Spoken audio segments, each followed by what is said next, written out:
colectivos van por el camino, historia escrita, cada destino ruedan juntos con su verdad, llevando sueños en la ciudad. Cada nombre una razón, cuentan historias con su voz, pasajeros unidos en el viaje. Bueno, primero que nada, muchas gracias Luciano por su tiempo. Lo presento brevemente yo, después usted agregue algo que me falte. Su nombre es Luciano Fusaro, es el actual presidente de la Asociación Argentina de Empresarios de Transporte, de Transporte Automotor, más conocida como AETA, desde junio o julio de este año, si no me equivoco, y además es parte del grupo Metropol. Bien, No es sé así. si algo más quiere agregar Sí, a su currículum. son 12 años trabajando en el Grupo Metropol como gerente de planeamiento, empecé hace muchos años. Me tocó la parte de modernización de indicadores, implementación de normas de calidad, de seguridad vial. Hicimos todo un trabajo de profesionalización y armado de equipos. Me tocó también armar el equipo del área de TI. Bueno, y después integrar el área de planeamiento, formación de área de calidad de métodos. O sea, hicimos un montón de trabajo y después ya pasé al área institucional, primero como vicepresidente de AETA en el 2017. Y ya después, desde este año, los afiliados de AETA en asamblea me eligieron presidente del 18 de julio. Así que dedicado a full a esa tarea de este año. Bueno, primero que nada, felicitaciones por ser el presidente de AETA. Es una asociación muy importante dentro de lo que es el ámbito del transporte a nivel nacional. Bueno, vamos a empezar con las preguntas. Todo relacionado a ETA y el transporte como siempre. La primera y una de las más importantes, la que hace como más conocida a ETA, es el famoso índice Bondi. Hoy por hoy, ¿cómo está compuesto ese índice? Sí, el índice Bondi surge. ¿Cómo surge el índice Bondi? Después de la salida de la pandemia, empieza una discusión muy fuerte en el transporte por financiamiento. El sistema de transporte público, recordemos que está subsidiado en más de un 60-70%, llegó a estar en el 92% subsidiado a fines del 2023. Obviamente, cuando se da la pandemia, no sé si recuerdan, los colectivos por una obligación, aquellos famosos régimen ASPO y DISPO del 2020, quedaron obligados a circular brindando todas sus frecuencias a pesar de que circulaban semivacíos, porque en una primera instancia solamente podían circular los trabajadores esenciales, después se fueron flexibilizando algunas normativas de circulación, pero mucha gente estaba totalmente confinada haciendo teletrabajo. Además hubo una caída de la actividad económica muy fuerte, con lo cual muchos dejaron de trabajar, pero no porque se tenían que quedar en su casa, porque se habían quedado sin trabajo directamente. Entonces, la circulación de colectivos vacíos o semivacíos se empezó a formar parte del paisaje cotidiano de la ciudad y también pasó en otras muchas ciudades del mundo. Además de eso, hubo un congelamiento tarifario muy fuerte, porque la tarifa estuvo totalmente congelada desde marzo de 2019 hasta agosto de 2022. O sea, 3 años y medio con tarifa congelada. Fue el único insumo de la economía argentina que estuvo 3 años y medio congelado. Y en ese periodo la inflación multiplicó 3,6 veces el precio de cualquier insumo. Entonces, cuando vos juntás las dos cosas, una caída enorme de la recaudación en términos reales porque se planchó por efecto de la inflación, más una caída muy fuerte de la cantidad de pasajeros, la recaudación prácticamente se pulverizó cuando uno la ve en moneda dura, ¿no? En moneda neta de inflación. ¿Eso qué hizo? Que el Estado tuviera que poner más subsidios porque los colectivos tenían que circular aunque estuvieran vacíos. Pero ¿qué pasa? El Estado no es que, a ver, si la recaudación cayó 30 en términos reales, producto de que había menos pasajeros y producto del congelamiento, vamos a poner un ejemplo que cayó 30, ¿no? Para hacer un número ficticio. No es que el Estado puso 30 de subsidio para cubrir los 30 que se perdieron de recaudación. El Estado puso 15. Es decir, que no se llegó a cubrir el déficit operativo que significaba la circulación de colectivos vacíos. Obviamente las empresas que empezó a hacerse muy fuerte y muy intensa la discusión de los costos de operación del transporte. Y lo bueno de ello es que, a diferencia de otros sistemas de transporte que hay incluso en Argentina, en el AMBA los costos son muy transparentes, es muy transparente la actividad. Por ahí mucha gente no lo sabe, pero cualquier contador, cualquier especialista de costos, me animaría a decir que cualquier estudiante de ciencias económicas ni siquiera tiene que estar recibido. Un estudiante de ciencias económicas que tenga ganas de estudiar, lo único que tiene que hacer es bajarse toda la documentación y todo el marco normativo que está publicado en Internet y va a poder analizar los costos del transporte que se utilizan para determinar cuánta plata necesitan las empresas.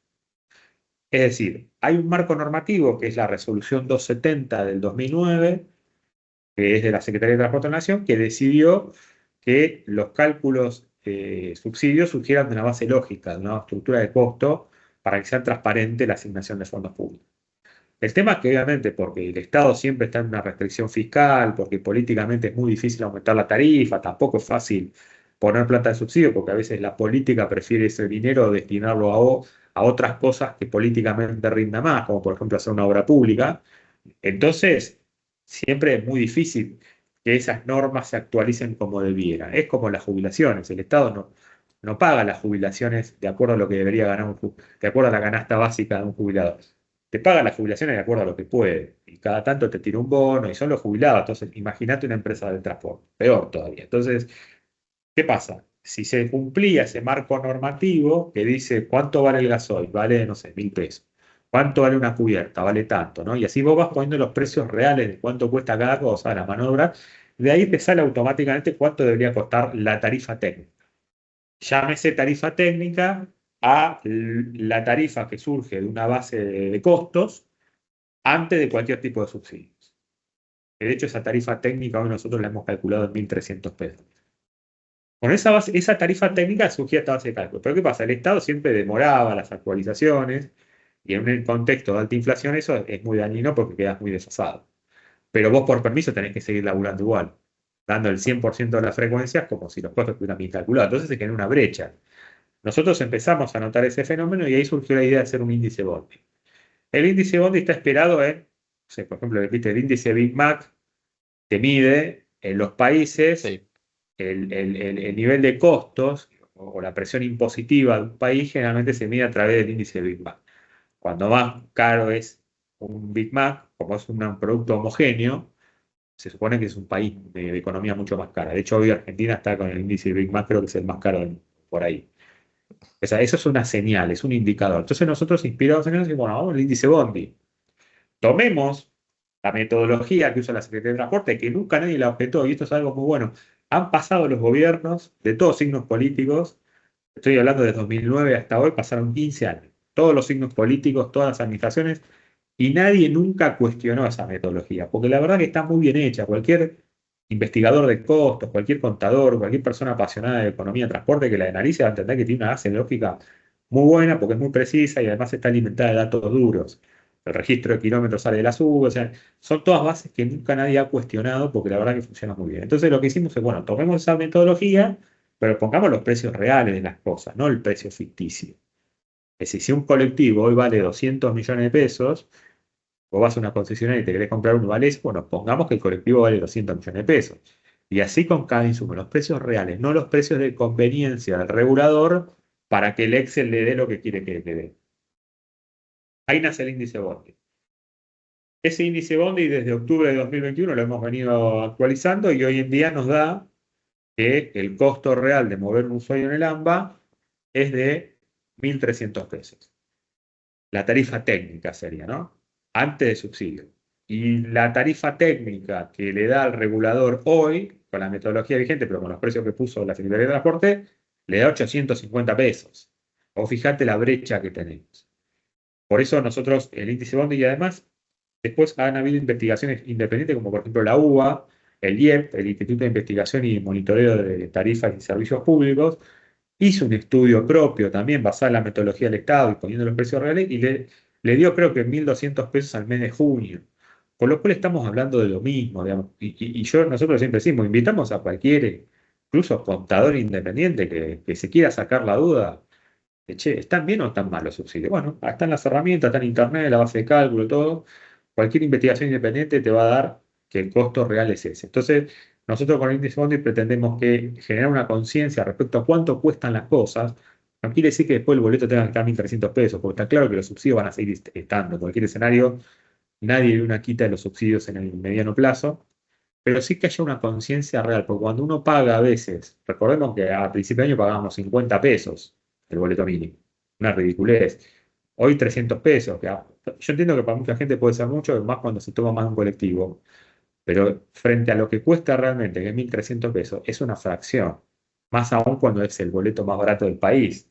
Creo que La Rioja está más barato, no, el resto del país está arriba de ese valor. O sea, lo nuestro es simplemente un espíritu de dar una discusión técnica, lógica, generando una conciencia real de cuánto cuestan las cosas de un servicio público que al final del día es esencial por el tamaño y la cantidad de gente que moviliza por día. Perfecto. Y en cuanto, bueno, entre la tarifa actual, la tarifa de índice Bondi, ¿cuál sería como una tarifa intermedia o una tarifa ideal? Siempre hablando de sin quita de subsidios, que es lo que hasta el momento no sucede, que es la quita real de subsidios. Nosotros acá siempre la discusión la separamos en dos partes. Una es la tarifa técnica y otra es la tarifa comercial. La tarifa comercial es lo que paga el usuario en la SUB, que no tiene nada que ver con la tarifa técnica. La diferencia entre la tarifa técnica y la tarifa comercial son los subsidios. Nosotros lo que decimos es, la tarifa técnica tiene que estar ajena a la política y ajena a cualquier tipo de consideración de si la gente tiene plata o no. Porque, ¿qué pasa? Esto es un servicio público donde vos movés personas, o sea, no movés paquetería, movés personas. O sea, las cosas tienen que salir bien, porque si las cosas salen mal, está en juego la vida de las personas Sí. y de los peatones, con lo cual vos no podés jugar con conceptos como la seguridad vial, el mantenimiento, el riesgo civil, o sea, las cosas hay que hacerlas. El mantenimiento hay que hacerlo, las cubiertas hay que cambiarlas, los choferes hay que capacitarlos, entonces eso cuesta plata. Y vos no podés, valga, digamos, la vulgaridad, gitanear con esas cosas. Si vale 100, vale 100, punto, no podés discutir, porque si empiezas a discutir, empiezas a degradar el transporte. Y empiezas teniendo el transporte que vos podés pagar. Y la variable vida humana termina siendo una variable condicionada a la economía. Y lo central es la vida humana, la economía es lo accesorio. Entonces, la tarifa técnica no se puede, tiene una base técnica. Después sí podemos discutir la tarifa comercial en función del poder adquisitivo de la población, en función de la política del Estado. El Estado puede decir, yo quiero que la gente viaje gratis. Bueno, es una política pública, la podremos discutir, pero hay países que la aplican. La gente puede decir, yo quiero que solamente los jubilados y los estudiantes viajen gratis, el resto que pague, porque para eso trabajan. Es otra mirada, tan válida como la primera. Eso es política pública. Nosotros no nos metemos ahí. El Estado decida lo que tenga que valer la tarifa, no hay problema. Pero lo que no podemos transgredir es la tarifa técnica. Porque cuando vos transgredís la tarifa técnica, transgredís la prestación del servicio. Transgredís la cantidad de frecuencias. Cuando vos te bajan los ingresos, las empresas espacian las frecuencias por los vientos de los colectivos. Eso significa más gente en la parada o colectivo más lleno. Colectivo más lleno también es más inseguro, porque también te afecta incluso el radio de giro, las cargas y distribución de carga en el vehículo. O sea, tiene un impacto en la seguridad vial un colectivo lleno, al margen de la incomodidad y lo desagradable que es viajar en un colectivo lleno. Entonces, y además de que tampoco podés espaciar el recambio de neumáticos o el mantenimiento. O sea, ahí empezamos a jugar con cosas complicadas. De hecho, este año hubo gente, una persona que se mató porque pisó el estribo de un colectivo podrido y se rompió. Entonces, vos fíjate, si ese coche hubiese sido nuevo, hubiera estado mantenido, a lo mejor eso no pasaba. Pero lo digo a modo de ejemplo, porque cuando miramos los grandes números en un Excel, nos olvidamos que detrás de eso se mueven personas y todo el riesgo que eso implica. Por eso nosotros la tarifa técnica siempre decimos, no hay que discutirla. El número tiene que ser el que da. Y si después el Estado dice, mira, si yo tengo 18.000 colectivos, el sistema colectivo de AMBA es el segundo más grande del mundo, ¿no? Es el segundo más grande del mundo.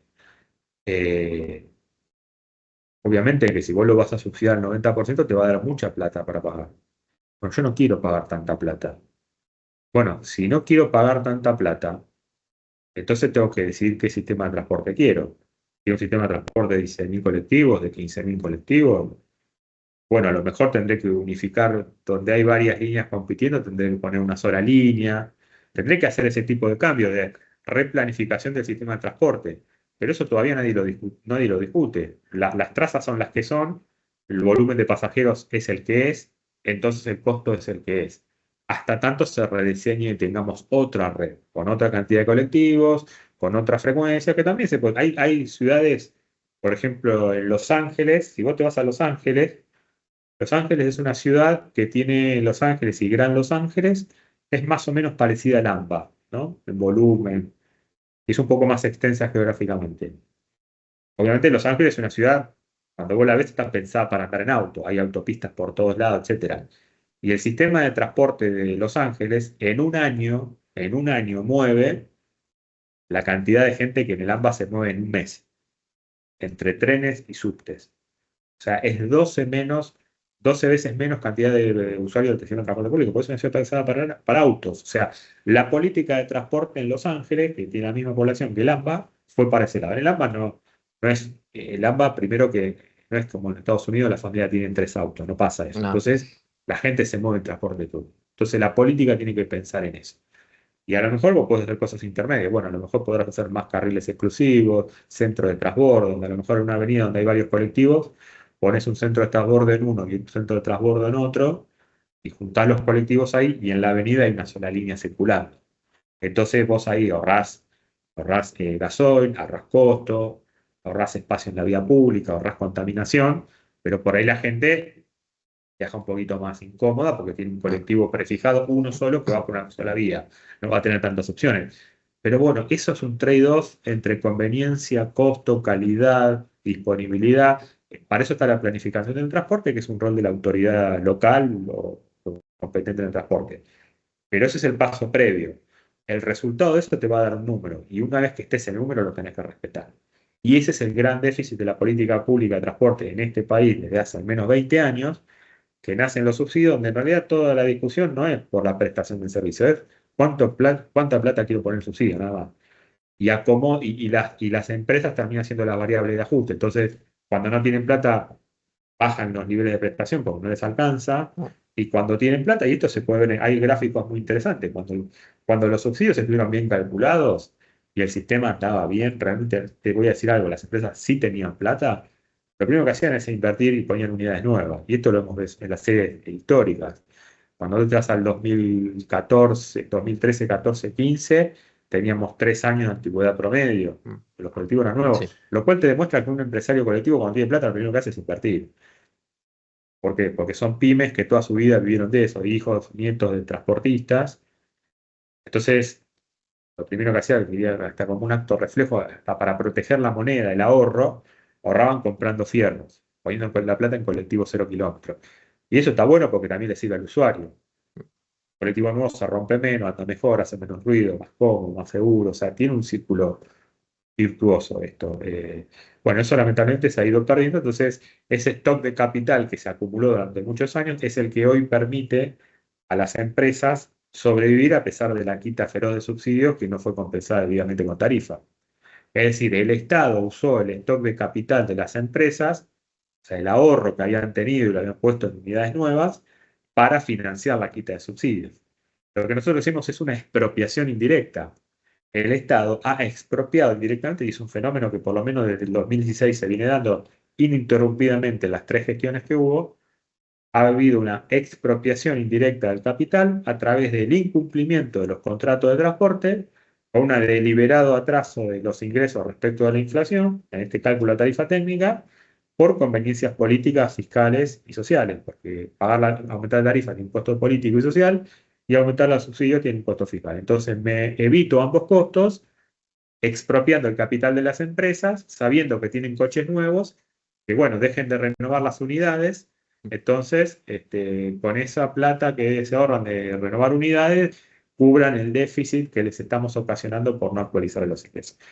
Eso es lo que viene pasando, se ha esto agudizado mucho después de la pandemia, por esto que yo te decía al principio, y bueno, eso explica por qué en 10 años hemos perdido el 20% de los kilómetros, o sea, de las frecuencias recorridas, perdón, el 10% de los kilómetros y el 20% de los pasajeros. O sea, ese deterioro se siente con una antigüedad de flota que está en 8 años.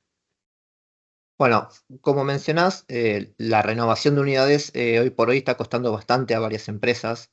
Estamos hablando de un sistema de casi 18.500 unidades, contando lo que son las líneas nacionales y las provinciales. Hoy por hoy, las nacionales, al ser otra reglamentación que la que maneja CNRT con la vigencia de unidades, estamos en un promedio casi de 6 años en todas las líneas, lo cual en provincia no se cumple por otra reglamentación.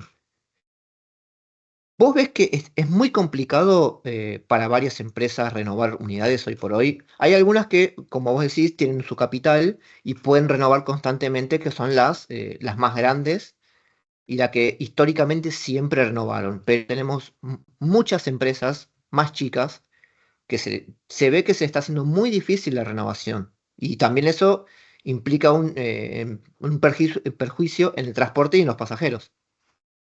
Bueno, es que es así. Hoy tenés, lo que pasa es que tenés de todo. Por ejemplo, hay algunas empresas que están integradas verticalmente, que son grupos grandes y que tienen su propia producción de vehículos, ¿no? Pues son representantes de una marca de colectivo. Entonces, esa empresa, obviamente, como tiene su propio colectivo, le va a salir mucho más barato que al que no lo tiene, el que tiene que ir a una concesionaria a comprar. Entonces, o ya ahí a partir de una situación diferente. Entonces, obviamente, si una empresa tiene la capacidad de comprar sus vehículos porque son de una marca más barato y porque además es su propia marca, con lo cual el margen del comercializador lo tiene adentro, entonces esa empresa no va, se puede bancar mejor esta brecha que yo te diga entre los costos reales y los costos operativos. Pero es una fracción menor del sistema. La mayoría de las empresas del colectivo tienen que ir a un concesionario y comprarlo, Mm. obviamente pagar el margen del comercializador, de la marca, etcétera, y ese costo no lo tiene debidamente reconocido. Entonces vos tenés situaciones dispares. Obviamente también hay empresas que se gestionan mejor que otras, esto también hay que decir, porque no es que todo es porque el Estado me da o no me da tarifa o subsidio, no. Eso es un condicionante muy importante que es a nivel general sistema. Después tenés ahí microcondicionantes, la capacidad de gestión de la empresa, su capacidad para tener su propia marca de colectivo o no, y también el estado de las trazas. Por ejemplo, ahora el subsidio se distribuye a la demanda, según la cantidad de pasajeros. Eso significa que las líneas que tienen pocos pasajeros, obviamente, van a tener menos ingresos. Tienen que ajustar su oferta a esa realidad, o sea, y para ahorrar costos. Si no lo hacen o no lo hacen de manera adecuada, van a tener una situación financiera mucho peor. Todo ese conjunto de cosas hay que considerarlo, lo cual te explica por qué hay empresas que a lo mejor tienen el parque en mejores condiciones y otras en peores condiciones. Pero cuando vos mirás el promedio total, pues siempre hay que verlo primero a nivel sistema. Cuando vos lo ves a nivel total, el deterioro es evidente. Vos lo ves en los mismos números. Tenías 5 años de antigüedad promedio hace 5 años, en 2019. Hoy tenés 8. Se aumentó 3 años de antigüedad promedio. Es mucho. De hecho, ya el año que viene, más de un tercio de la flota, según la Ley Nacional de Tránsito, no debería estar circulando, porque tiene más de 10 años de antigüedad. ¿Qué pasó? Esa es la pregunta. ¿Por qué las empresas que antes tenían coches nuevos a nivel promedio, ahora vienen coches mucho más viejos a nivel promedio? Ahí es donde está la falla sistémica en el sistema.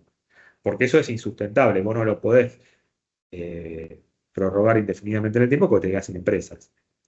Eso no quita que hay algunas que se han defendido mejor que otras de esa situación. Eso también es un hecho.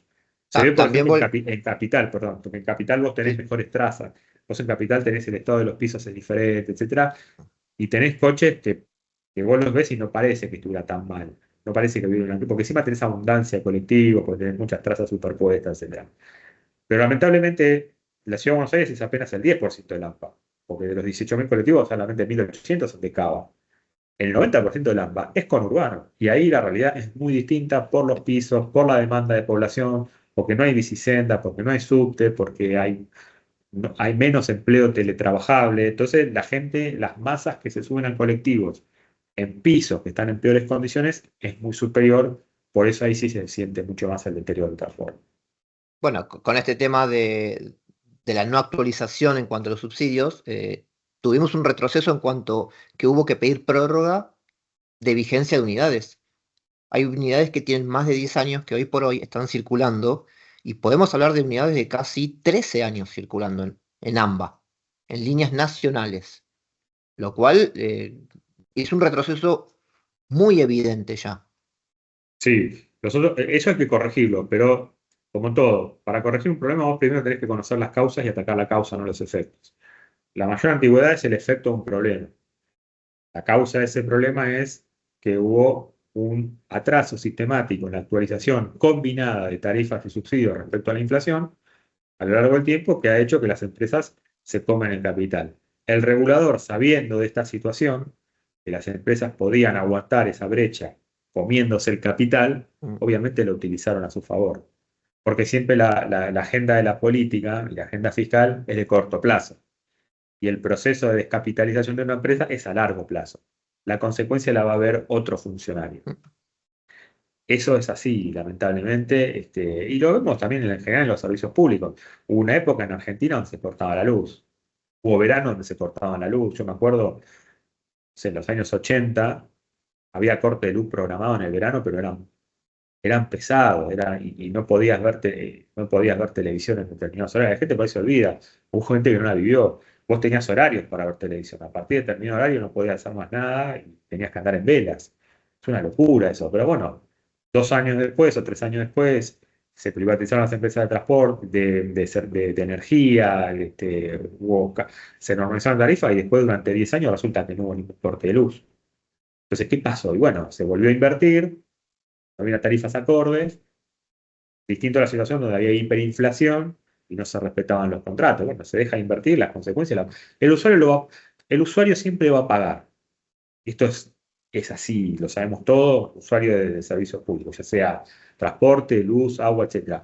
Lo que vos no pagás con tarifa es porque lo paga el Estado. Y si el Estado tampoco lo paga y vos no lo pagás con tarifa, te va a volver a Lo va a vos el pagar el usuario de problema. nuevo.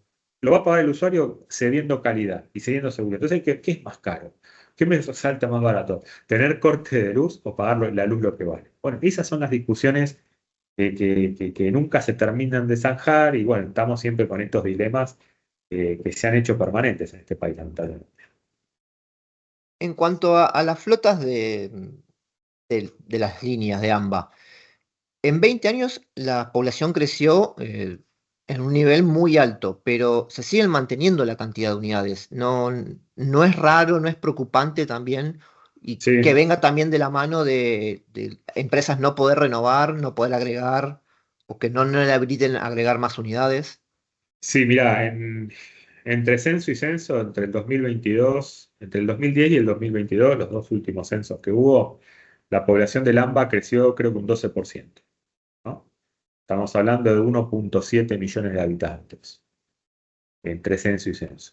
En igual periodo, la producción de kilómetros cayó 10% y la cantidad de pasajeros un 20%. Es decir, tenemos mucha más población con una caída en la cantidad de pasajeros.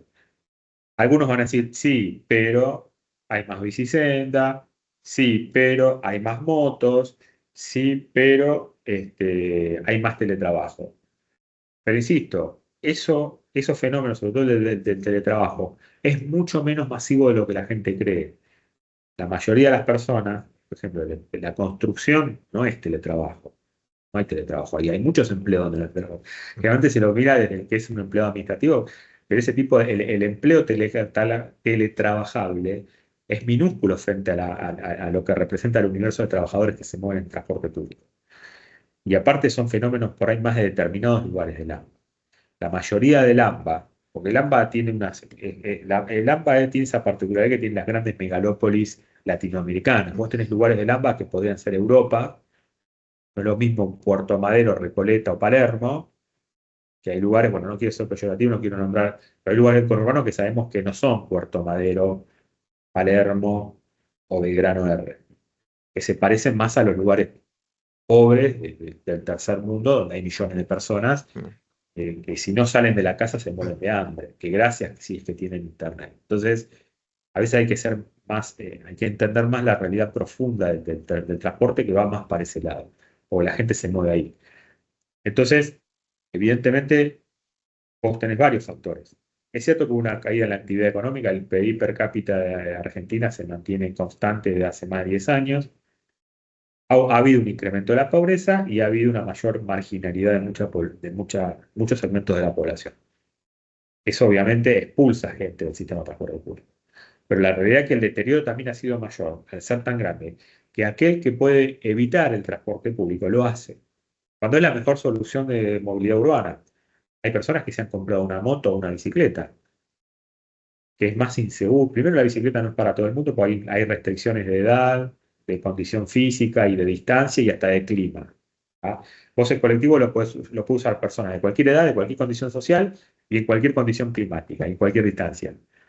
te sirve para todo y es universal. La bicicleta no, hay personas que, por lo que te decía al principio, no es para todo. La moto es muy insegura porque la moto es el factor que más interviene en los accidentes de seguridad vial.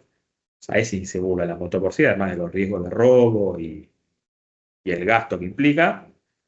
Pero mucha gente que se ha ido a esos modos porque el transporte público los expulsó por pérdida de calidad. Han habido asentamientos al costado de la ruta en el conurbano que hace, vos ves Google Earth, que vos podés en Google Earth ver la mancha urbana de hoy y la mancha urbana de hace 10, 15 años. Y vos ves que hay lugares del conurbano que hace 10 años o 15 eran campo y hoy vos tenés barrios precarios. Bueno, la gente cuando se pone, arma un asentamiento al costado de la ruta, lo primero que reclama, te diría que antes que el agua, antes que los servicios básicos, El lo primero que transporte. reclama es transporte, porque tiene que salir de ahí, porque ahí no está el trabajo, en ese asentamiento. Tiene que ir a hacer una changa o a ir a una obra o a ir a un lugar que está a otro lugar, si no esa gente se muere. Lo primero que te va a demandar es transporte. Entonces, lo que debe haber son líneas de transporte que se metan ahí, que son más unidades, pero no están los permisos porque el parque está congelado, porque el Estado no permite, las tres jurisdicciones, nación, provincia y ciudad, no permite incrementar la flota porque esto implica más subsidio y no quieren poner más plata. Entonces, ese asentamiento se quedó sin transporte. Y ahí empieza el transporte precario, el transporte trucho, que termina siendo más caro e inseguro, porque no tiene ni BTV ni seguro.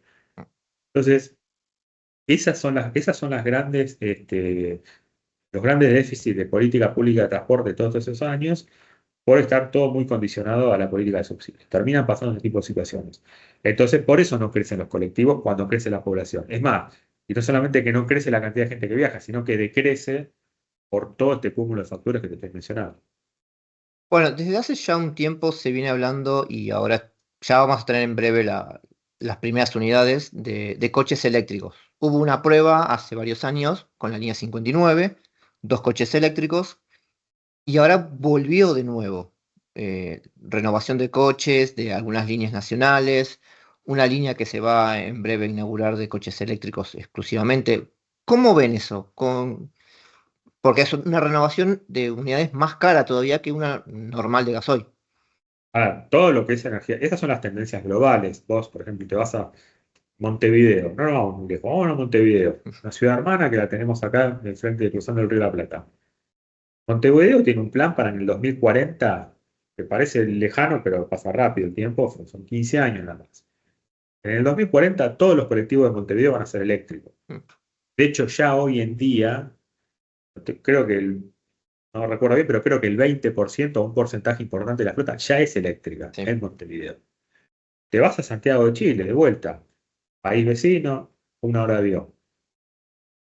Hoy, Santiago de Chile, no sé hoy, pero hasta el año pasado tenía la flota de buses eléctricos más grande del mundo fuera de China. Santiago de Chile, ciudad con altísimos niveles de contaminación ambiental, ¿no? Porque es una ciudad, bueno, Chile no tiene petróleo, la matriz energética es más amigable a la electricidad y además es una ciudad muy contaminada y populosa.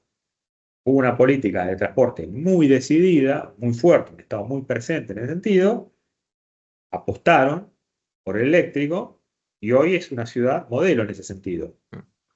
Buenos Aires, que supo estar a la vanguardia de la movilidad, fue la primera ciudad de habla hispana en tener una red de subte, en ese sentido quedó muy atrás. Porque mientras estas ciudades de países hermanos, países vecinos, están avanzando y fuertemente con la electricidad, nosotros estamos lejísimos. Nosotros discutimos todavía la renovación de vehículos diésel, con Euro 2, digamos, ¿no? De grado 2, perdón. El gasoil que ya no se consume en el mundo, para tractores, altamente contaminante. Porque nos quedamos muy atrás, porque no está el dinero para financiar un coche eléctrico. Hoy en Argentina estamos hablando de $400.000. O sea, vale el doble de un coche diésel. No está el bolsillo de la población para un boleto que permita cubrir la inversión en coches eléctricos. Pero en otros países del mundo sí, lo han resuelto. Y donde no está la factibilidad de la tarifa, está el Estado aportando subsidios. Pero eso es realidad. El mundo va hacia ese. El estándar de la Unión Europea es coche eléctrico, ni siquiera coche a gas. El coche a gas, que es 10 veces menos contaminante que el diésel. De hecho, hay estudios que dicen que la emisión que sale del coche a gas te emite un aire más limpio que el aire circundante en la atmósfera. A ese nivel está. Es prácticamente impecable la emisión del gas. Pero no es cero, es casi cero. Para la Unión Europea, casi cero es contaminante. Entonces, directamente en el Apuntan a 2030, cero. todo es eléctrico. Madrid, por ejemplo, el MT de Madrid tiene coches. Yo tuve hace 2 años, la verdad, unos vehículos impecables que son una Nvidia, 1,5 € vale el boleto en Madrid. Además tienen subsidios. Mm. Pero bueno, tienen, por ejemplo, unos coches híbridos, coches a GNC hermosos. Ya en el 2030 no pueden circular más. Silenciosos, impecables, ni contaminan, no hacen ruido, no emiten nada. Los tienen que discontinuar, todo eléctrico. Esos son los estándares de Europa. Nosotros probablemente no vayamos nunca a ese estándar porque encima tenemos vaca muerta, tenemos, tenemos gas, tenemos 300 años de gas enterrados abajo de Neuquén. Bueno, y encima el GNC, el nivel de contaminación es mínimo y es un vehículo silencioso, con lo cual tranquilamente hasta que tengamos el gas de vaca muerta podríamos utilizarlo, porque además es mucho más barato el coche GNC, está más cerca del diésel. Creo que es un 20, un 30% más caro, nada más. Con lo cual podríamos tranquilamente tener una transición de 20 años de vehículos a gas, que Sin ya el problema. salto de calidad es muy superior respecto al diésel, y después pasar al eléctrico, que va a ser la tendencia global a largo plazo. A largo plazo es todo eléctrico. Pero hoy a la Argentina le cuesta producir energía. Hoy, aparte, tengamos un pensamiento estratégico. Imaginémonos 18.000 colectivos eléctricos con la red eléctrica que hay en el AMBA. No está preparada la infraestructura y la matriz energética porque todavía quemamos combustibles fósiles para generar electricidad. Además del costo de inversión de equipos, infraestructura de carga, etcétera. Es prohibitivo. Por eso, estratégicamente, por términos de calidad ambiental, seguridad, inversión y costo, el gas es la opción ideal para el AMPA, y tenemos para 20 años tranquilamente. Pero, insisto, recién hay proyectos de ley. La ciudad transmitió la intención de políticamente impulsar la renovación de los vehículos a gas, pero es un proceso muy incipiente. De hecho, Metropol tiene un vehículo a gas circulando en Escobar, Sí. pero son proyectos muy interesantes. Va a llevar muchos años esa transición.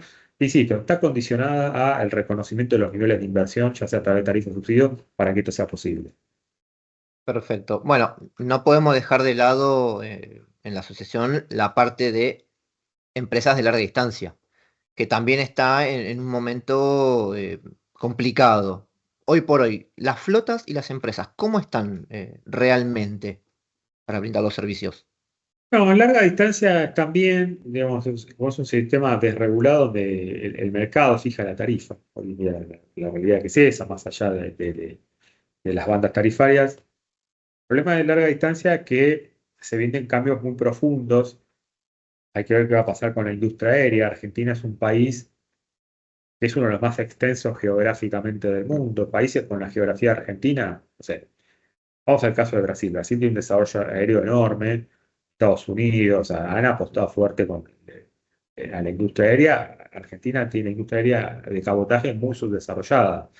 Y nosotros vemos con las actuales medidas, de hecho, se están hablando ya de pequeños aviones para que hagan tráfico entre pequeñas ciudades o medianas Mm. ciudades. No sé, vamos a hacer un ejemplo, no sé, Rafaela Tandil, ¿no? O ciudades medianas que se pueden conectar por avión. Aviones chicos, avionetas. De hecho, ya están las normas. Y eso es una realidad que se va a ir desplegando en los próximos años.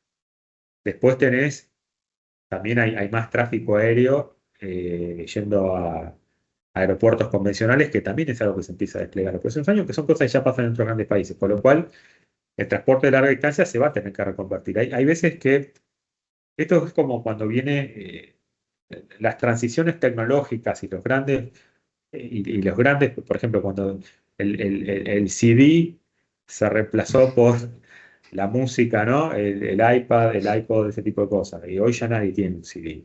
Y son cambios que parecen, o la fotografía, uno iba y la revelaba y de golpe fue reemplazada por la fotografía digital, y hoy nadie lleva un rollo a revelar una casa de fotografía. Mm. ¿Quién podía detener esos cambios hace esa X cantidad de años? Nadie. Hay cosas que vienen y uno no se puede poner de frente al tren de la historia porque el tren de la historia te pisa. Entonces, eso es una realidad. Y la historia está plagada de ejemplos. Entonces, lo que hay que hacer es adaptarse. Lo que hay que hacer es aprender a competir. Lo que hay que hacer es, bueno, busquemos inteligentemente de qué manera nos reconvertimos a los nuevos paradigmas. Porque cuando vos te resistís de frente no va a pasar nada y el peso de las cosas se termina imponiendo. Porque en definitiva son demandas de la sociedad. Sí hay desafíos importantes. Por ejemplo, la de regulación de transporte, ¿qué te implica? Que había servicios, operadores que van a determinadas ciudades de baja demanda, recorridos que no son rentables, que se podían sostener porque las empresas la rentabilidad la hacían con destinos turísticos en temporada alta. Entonces ahí hacían la rentabilidad y con esa rentabilidad les permitía sostener destinos que estaban en equilibrio o en pérdida, a ciudades chicas en temporada baja. Ahora, si vos en temporada alta vas a tener que cualquier operador se te va a meter, un Claro. particular con una combi, entonces la oferta se va a disparar. Se dispara la oferta, caen los precios. Si te bajan los precios, el margen se va a achicar. Entonces las empresas van a tener un margen menor por mayor oferta en los destinos de temporada alta, destinos turísticos, entonces no van a tener con qué sostener el destino no rentable. Y como ese destino es no rentable, tampoco es que va a haber mucha gente peleándose por hacerlo. Entonces, ¿qué hacemos ahí? Bueno, eso la verdad que es una pregunta con final abierto, porque tampoco está hacer futurología. Siempre hay alguien que dice, no, esto va a ser. Y al final del día, porque todos tenemos capacidad de adaptación, terminan pasando otras cosas. Yo creo que son efectos que hay que ir evaluándolos. Después hay otras cosas que han generado polémicas en estos tiempos. Por ejemplo, la ley nacional que obliga a las empresas de transporte automotor de pasajeros a transportar pasajeros discapacitados. 2 asientos más acompañantes. Es una ley nacional, es cierto, existe, pero por ejemplo el aéreo no está obligado. Las empresas de colectivos sí. ¿Por qué? Porque uno sí y otro no. Pregunta que no sé. La ley dice eso. Ahora, los servicios irregulares o de oferta libre que van a surgir en ciudades tampoco van a estar No lo van a obligados, ¿sí tener. o no? Bueno, ahí hay grises en la normativa, porque la norma decía que en realidad también hay que entender el espíritu de la norma. ¿Cuál era el espíritu de la norma en que los discapacitados viajen gratis el espíritu de la norma era que un discapacitado que tiene que hacer un tratamiento médico o una emergencia, que no tiene, bueno, tenga una disponibilidad rápida para ir a un Mm. centro hospitalario a moverse. Ese es el espíritu de la norma. Pero como todo, en Argentina, hecho la ley, hecho la trampa. Todos sabemos muy bien que hay cualquier cantidad de discapacitados truchos, que en 20 años se multiplicaron no sé cuántas veces los carnets de discapacitados, que Argentina tiene la cantidad de discapacitados como si hubiese sido un país en guerra, que no se explica. Hay ciudades del país donde prácticamente toda la población tiene carnet de discapacitado. Esas cosas pasan. Entonces, hay cualquier cantidad de carnet de discapacitados truchos y gente que usa ese carnet para hacer turismo. Cualquier momento. Entonces, el espíritu de una ley que era bueno, era sano, se termina generando situaciones de abuso. Entonces, termina pagando justos por pecadores. El discapacitado que realmente necesita hacer un uso del transporte en virtud de su discapacidad, que es el motivo por el cual se creó esa ley, termina compitiendo con otros discapacitados truchos que consiguieron un carnet, vaya a saber de qué manera, y que quiere hacer turismo. Y termina compitiendo por los 2 asientos que están en ese colectivo, porque el colectivo tampoco puede regalar el colectivo para que la gente viaje gratis. Porque antes había un subsidio por esos discapacitados, que después quedó congelado. Entonces se terminó desvirtuando todo. Por eso, de vuelta, tiene que haber, primero se tiene que filtrar la base de discapacitados, tiene que haber más controles, se tienen que evitar todo tipo de abusos y se tiene que dar una situación de igualdad para que este tipo de situaciones se corrijan y para que realmente la competencia sea perfecta, como es el espíritu de la ley. Porque como dije con el ejemplo de los discapacitados, una buena normativa puede tener un buen espíritu, una muy buena intención, pero si no evalúa bien los efectos y cómo se corrige, puede terminar generando efectos contradictorios. Como todo, a ver, si no hay controles, termina siendo una carga para las empresas también y generando lo que termina generando el transporte de AMBA, que en larga distancia se complican renovaciones y todo lo que ya venimos viendo que fue pasando con esas empresas. Pero Exactamente. bueno, Sí. Luciano, quiero agradecerte profundamente por tu tiempo, eh, a toda la asociación, a ETA, en especial a Ramiro de Prensa. Un grande, la verdad. Estuvimos hablando mucho tiempo para poder cerrar esta reunión. Y bueno, si querés hacer un cierre, un agradecimiento, este es tu espacio. Sí, bueno, a decirle a los que escuchen, a los oyentes, que las empresas de mi cámara, y yo le diría que las empresas de todas las cámaras, el que trabaja en transporte es gente de vocación. Este es un negocio familiar y hasta artesanal. La mayoría de las empresas son pymes que son del hijo, del abuelo, de segunda, tercera. Es gente que lo único que sabe hacer es ser transportista.